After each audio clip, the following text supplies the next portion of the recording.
This is the Living History Podcast, broadcasting live across the airwaves.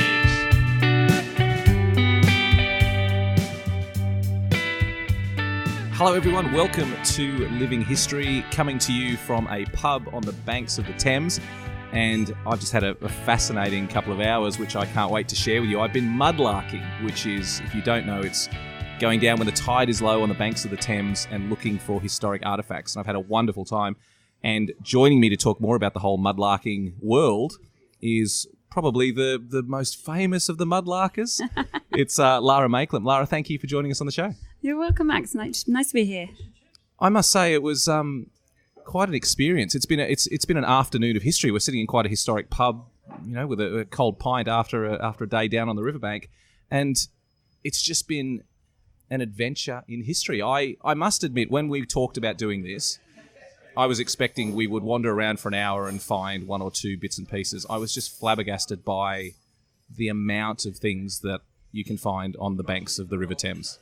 Yeah, I mean, the pub that we're sitting in is basically on the site where Pepys sat and watched London burn during the Great Fire of London. And down on the foreshore is rubbish. It's rubbish that dates back 2,000 years or more, dates back to prehistory. And Londoners, I'm afraid, have been throwing their rubbish in to the river for all that time. And so that's what we've been looking at. So everything from rubble to ceramics to clay pipes, it's all down there. How long have you been rummaging through the detritus on the banks of the Thames? I have been grotting around in the mud for over 15 years now. So I've got a few years behind me, and I've found some pretty good stuff in that time. Yeah. Let's begin. How did it end up there? I mean, people have obviously been chucking stuff in the Thames for as long as it's been there. How did so much historic stuff end up in the river? Well, basically, it's stuff that people have dropped while they've been living and working and travelling on the river. It's also stuff that's been dug into the foreshore and dumped on the foreshore to build up the foreshore, because it was a working environment. And naturally, a river is V-shape. And so they've created what's called barge beds. So these flat surfaces next to the river wall where the barges rested at low tide.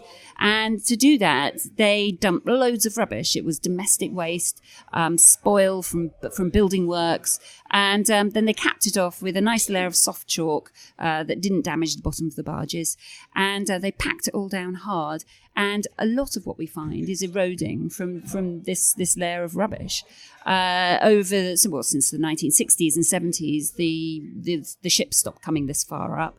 The barges stopped working, and nobody's been looking after the foreshore. And so when a hole developed or the revetments broke, nobody was repairing them, and the river's eating away at it. And there's a lot more river traffic as well, and it's literally eating away and washing out all this stuff. It's also washing in the stuff that has been dropped and lost from further into the river. So what we find is literally there on one tide and gone on the next. Because the Thames is unique, I would think, anywhere in the world, because of the fact that it's so tidal, isn't it? I'm sure the River Seine in Paris has lots of amazing things at the bottom of it, but it's not tidal. You can't get down and explore. Absolutely. I know that they drained one of the canals in Amsterdam quite recently, and they found over 700,000 objects. And the objects are really similar. There's an incredible book, actually, they've done on it called Stuff. Did you say 700,000? 700,000 objects. And they mirror what we find in the Thames. So it's all there in other rivers. It's just a case of getting to it. And London is unique in that it's had such intense habitation for so long. And it's got these incredible tides that let you right down onto the foreshore to search it for about 5 to 6 hours a day. Well, we did that for an hour and a half. And the scale of what was there is just, I can't quite, I'm still trying to get my head around it. Like we stopped picking up bits of ancient pottery. We stopped picking up tiles from centuries-old houses. We stopped picking up animal bones that had been feasted upon and then thrown into the river because there was just too many of them. I mean, the real skill, I think, in this whole mudlarking game is choosing what not to keep, because, especially as an Australian, anything that's 100 years old is considered pretty historic. But we were picking up things that date from centuries ago. Yeah, it's true. It's you have to curate carefully what you take away. I mean, when people first start mudlarking, they always come away with bags full of stuff. And I say to people, do you really need to take that much? Think about what you probably only need 1 or 2 clay pipes or, roof tiles. There is so much down there, and as you do it, the longer you do it, the more picky you get about what you take home. And I don't want to become that mad woman with boxes and boxes of stuff that can never move, So I curate my collection really carefully, and I only take home the stuff I haven't got, or better examples of stuff that I have got. The clay pipes you mentioned, that was something that quite extraordinary. The numbers of pipe stems was remarkable that we found. We could have picked up 100 if we wanted to. Easily, but the pipe bowls were rarer, and quite extraordinary little connections with what I love is personal history. These are not official artefacts or to do with ships and conquests and government. These are really intimate personal items that belong to people centuries ago. Yeah, this is what I love about mudlarking. It is quite literally rubbish. So it's the possessions of poor people and ordinary people and the sort of people who never made it into the history books, who are completely forgotten by history. The only thing that connects me to them is the rubbish that they've left behind. Sometimes you'll find something with initials scratched on it.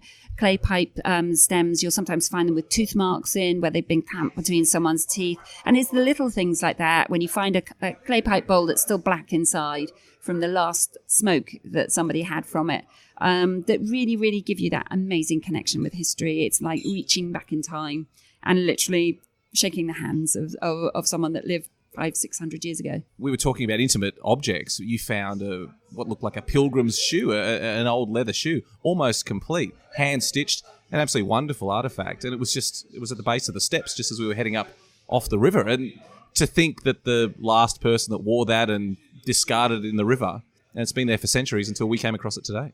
It's amazing. And the side of the river that we were searching on is the side where all the brothels and the bear baiting and the theatres were. So that shoe would have, I think it dates from around the time of the Puritans, who banned all that sort of fun. So you can imagine what was going on at the time, and there are those little slash marks in the front that look like somebody's cut the leather to sort of ease their bunion or their sort of arthritic toe. It's those little things that really appeal to me.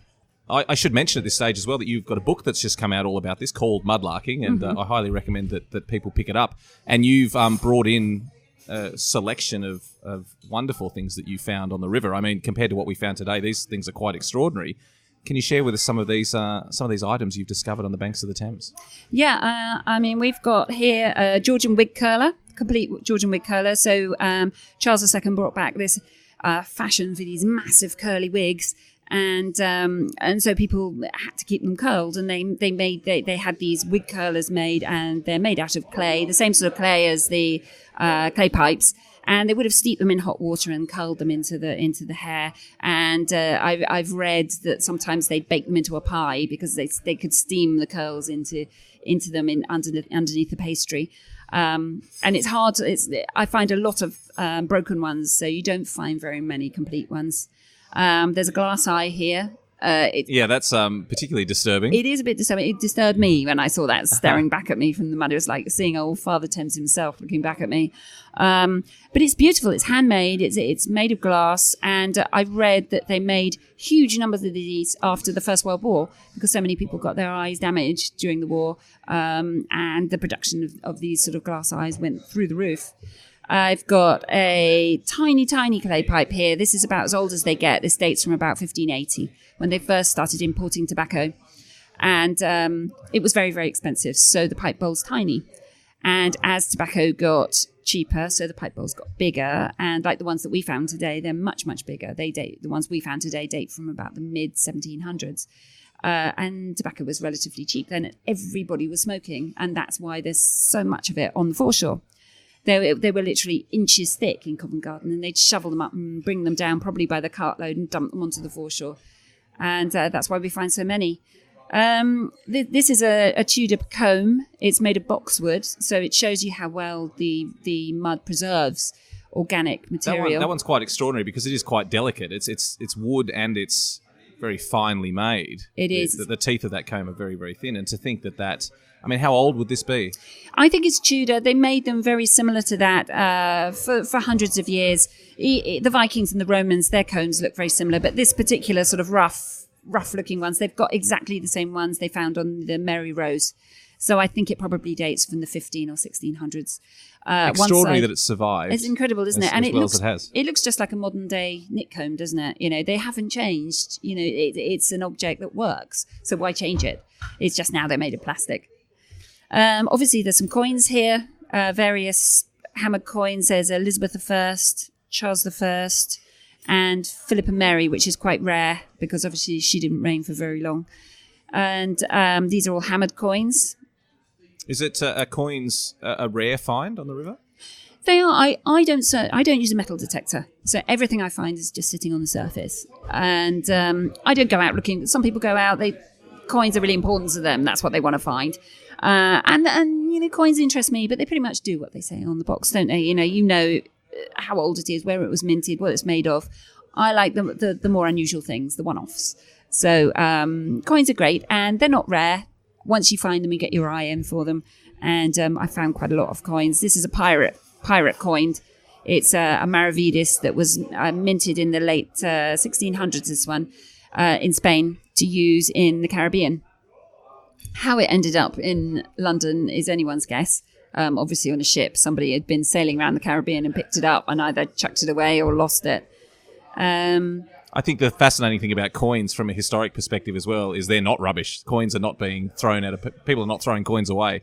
So they've either dropped them and they've ended up in the water, or someone's fallen into the river after a drunken night, or fallen off a ship, or dropped their purse overboard. I think the stories of how coins end up thrown away must be quite fascinating. Must be quite fascinating. I mean, in the 1800s, it's said that they flicked pennies and halfpennies into the Thames to pay for a fair wind before they set sail. So you do find a lot of very worn Georgian pennies and halfpennies, and a lot of Roman coins as well, because they would throw money into the river as an offering to the gods as they passed over the bridge.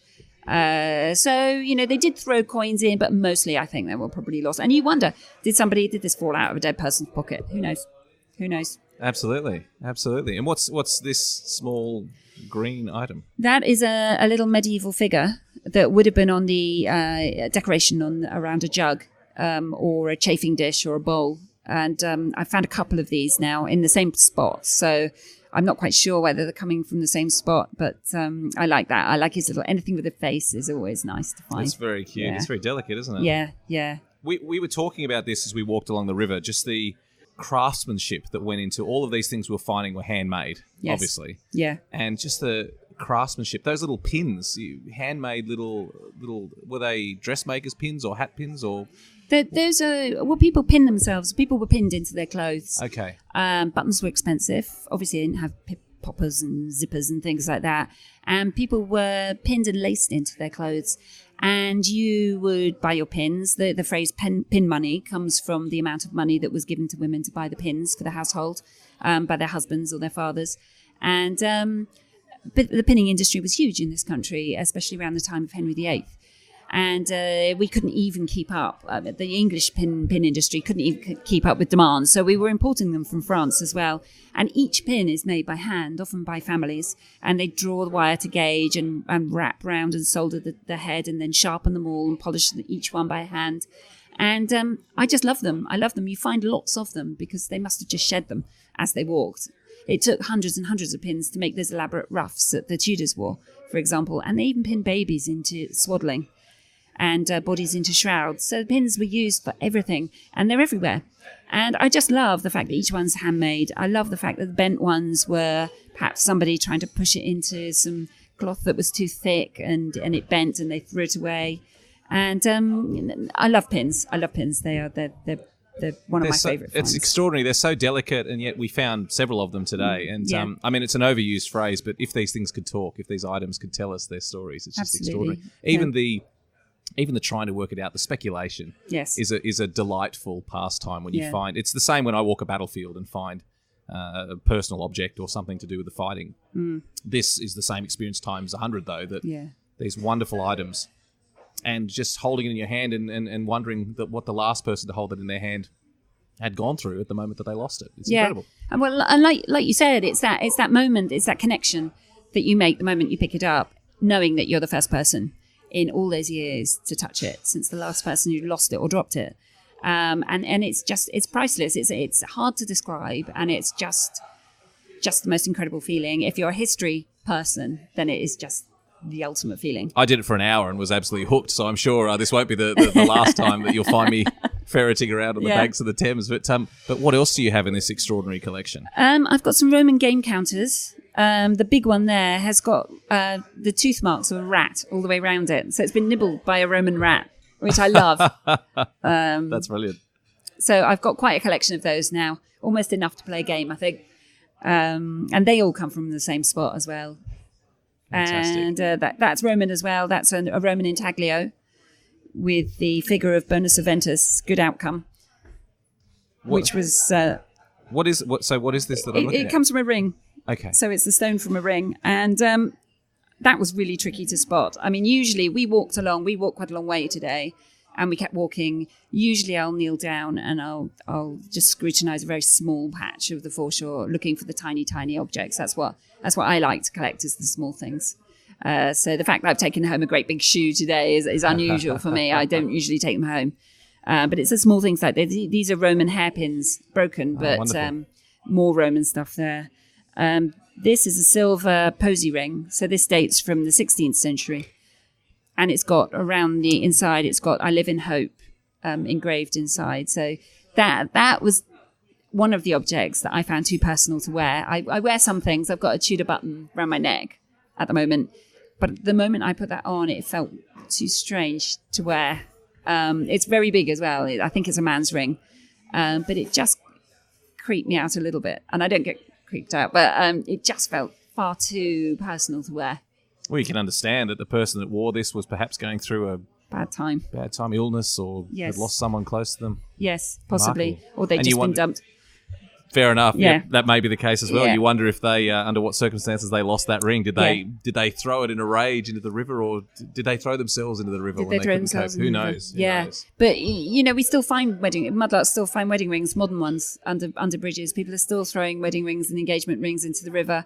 Love letters, torn up photographs. It seems to be the place that people come to sort of ease their burdens and to sort of get rid of the things out of their lives that they don't want in their lives anymore. Extraordinary. So I found lots of very personal things in the river, which is it's always been happening, and it's that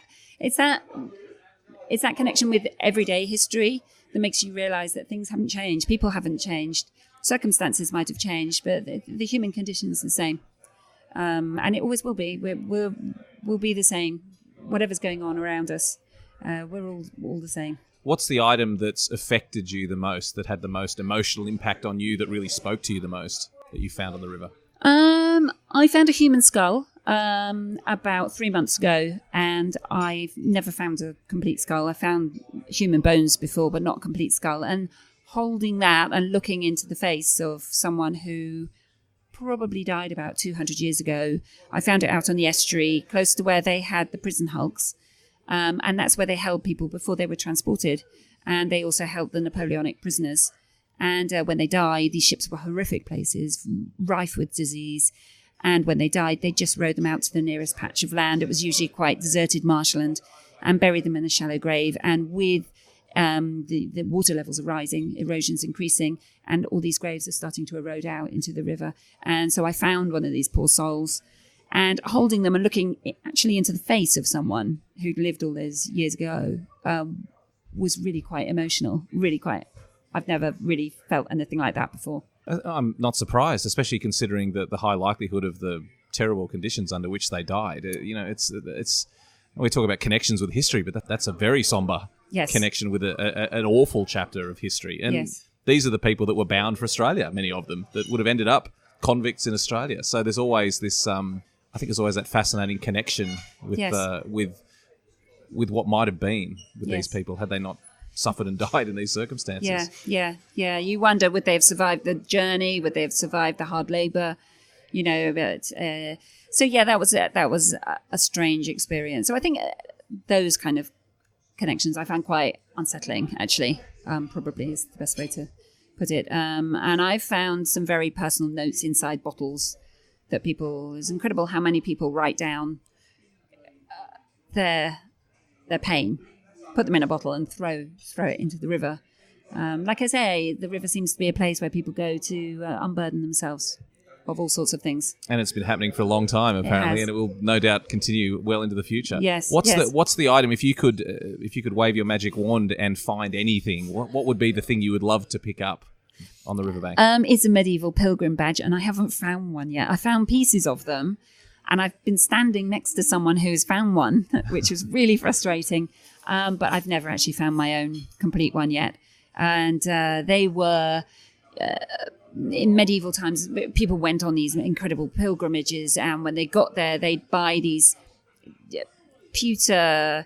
It was basically tourist tat, but it were very cheap pewter badges that were imbued with the magic of the shrine, and it also proved that they were devoted people who'd made this journey, and they'd wear them on their hats and their bags and their cloaks. And when they got back to London, often their pilgrimages started from London. When they got back to London, they'd throw them into the river as a thanks for a safe return. And there have been more pilgrim badges found in the Thames, I think, than anywhere else. The Museum of London's got an incredible collection. And I've never found one, and I really want to find a complete one. Why do you think it's important that we do this? I mean, I know that people do it simply because they enjoy connecting with the history, but is there a larger purpose to it? Is there something in our humanity that links us with this history? Why is it important that we go down and discover these items from the past? With regards to the Thames, it really is a case of here today, gone tomorrow, because when the tide comes back in, it wipes the slate clean. It turns another page in a history book. What's lying there is probably going to be gone on the next tide, and there'll be something new there. So if we don't go down, we're missing so much. There's so much history washing away. In terms of connecting with the past, I think it's just important to connect with the ordinary side of history. I hated history at school because I didn't enjoy learning dates and battles and kings and queens. I couldn't connect with that. It was meaningless to me, pretty much. I couldn't. It just had no resonance really with me. So coming down and actually being able to pick up a glass eye that somebody actually wore is quite incredible. So I think that's the important, that to me is why it's important. It's rescuing the ordinary things that don't end up in museums. It's a really wonderful thing that you do.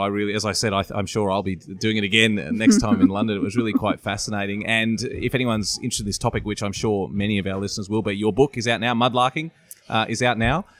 So certainly pick it up because it's. I've read it. It's a wonderful account of this sometimes crazy pastime that you're involved in. Thank you. I should add that you do need a permit to mudlark from the Port of London Authority.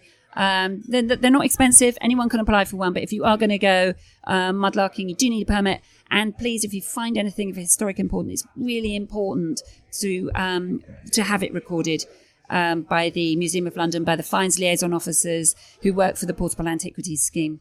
And it's really important to keep a track of what's being found down there. Wonderful. Very well said. And Lara, thank you so much for the opportunity for me to join you. It was wonderful.